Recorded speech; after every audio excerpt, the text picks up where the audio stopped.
Hi students, now I am here to explain about round robin scheduling algorithm. So round robin scheduling algorithm is basically a primitive scheduling algorithm. As we know what is primitive scheduling algorithm. Primitive scheduling algorithm means the process can be released forcibly before its execution completes. So without completing its process, it is forcibly stopped. That is known as primitive scheduling algorithm. So it is used and it is used for multitasking. One. Round robin scheduling algorithm is designed for time slicing system. So time slicing system means comes when each person gets an equal share of something. In the same way, the processes as also has equal shares. One. Let us take with an example one. So here we can see the processes and here we can see the burst times. For process P1 its burst time is 20 and for process P2 its burst time is 3 and for process P3 its burst time is 10. If we represent in a Gantt chart for round robin algorithm, here we can, it is based on the time slice. Its time slice, if we take time slice is 5. Based on the time slice we can represent the Gantt chart. First one is 0, here start from 0 and it's One. for process P1 its time slice among 20 only, its execution time is only 5 seconds and after that it enters into the process P2. Its time slice is also 5 but it wants only 5 seconds, 3 seconds, so it completes in 3 seconds only. So 5 plus 3 equals to 8. So next it enters into the process 3. Process 3 it again takes only 5 seconds and the remaining it left it 5 seconds. 5 seconds, 8 plus 5 equals to 1. 13 and then it again goes to the process P1. Already 5 seconds completed, again it enter into the 5, again it enter into the process P1.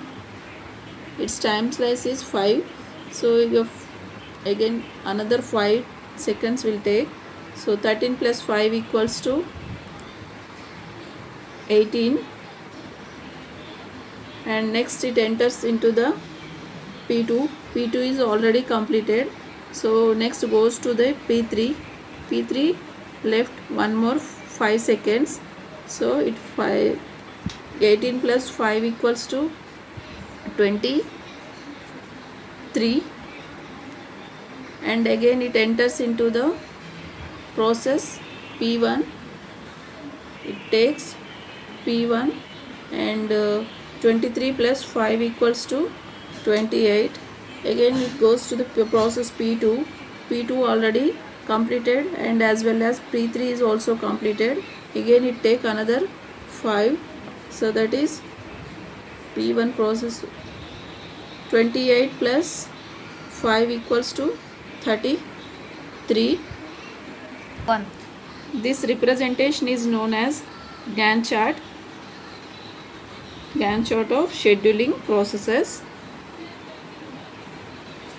So now let us calculate the average times, waiting times of each process. So by using this method we can avoid the starvation. Here we can observe such starvation means, okay, in the previous video I explained. So by using this method round robin scheduling algorithm we can avoid the starvation. So coming to the calculations of waiting time. So waiting time formula equals to starting time and arrival time. Starting time minus arrival time. So here we can see the for process P1,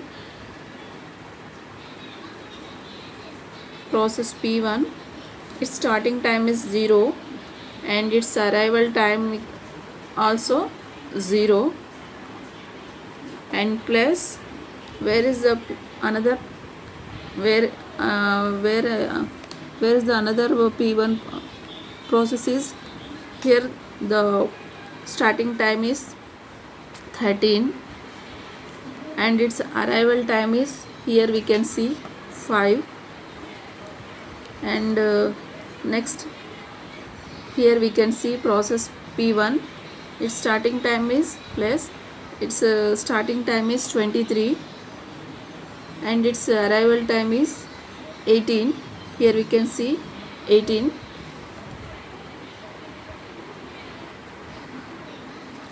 and next plus here the starting time is 28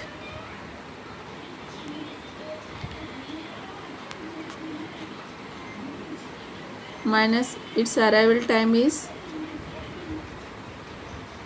23. Next let us see with P2. We can calculate 13 minus 5 equals to 0 for P1. 13 minus 0 plus 13 minus 5 equals to 8 plus 23 minus 1. Next 23 minus 18 equals to 5 plus 28 minus 23 equals to 5 equals to 18. The process P1 waiting time is 18. Next coming to process P2. Process P2 starting time is 5 and minus waiting time is arrival time is also 5 plus nothing. There is no P2 process is further. Okay, arrival time is 0. Okay, so next to P2 process 0. Next coming to P3. P3 starting time equals to starting time is 8 and its arrival time is also 8 plus, and where we can see the P3 process enters. So P3 process starting time is 18 and its arrival time is here we can see 13, and over. Okay, no more P3 process has executed. So here we can calculate 8 minus 8 equals to 0 plus 18 minus 13 equals to 5. So next, now let us calculate the average waiting times. Average waiting times, as we all know how to calculate average. So first one is 18 plus 0 plus 5 by 3. There are the 3 processes. So 18 plus 5 equals to 23 by 3. So the value is 7.37 21.7.25 seconds. Okay, thank you.